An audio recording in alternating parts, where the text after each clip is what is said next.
Hi, this is Steve. I know that there's a lot of confusion among newbies trying to print their first Iris box, and I just wanted to put together a short demonstration to show some of you what goes on the inside. This is a remix by Ironstrom of Emmett's amazing 5-leaf Iris box, the one with the jagged edges around the base. So what I've done is removed the clear inner leaf and substituted a blue leaf, and it pretty clearly shows how it works.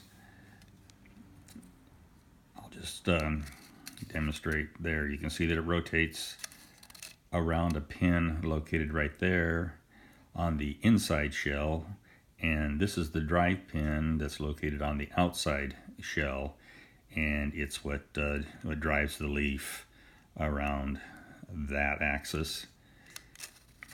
You can see that there it is in the closed position, and that's how it opens, and it comes up against a stop here to when it's fully closed, excuse me. So anyway, I hope that gives you an idea of how it works. Pretty clearly demonstrates it. Oops, and there it just came off the pins. So I hope this has helped some of you figure out how the Iris boxes work.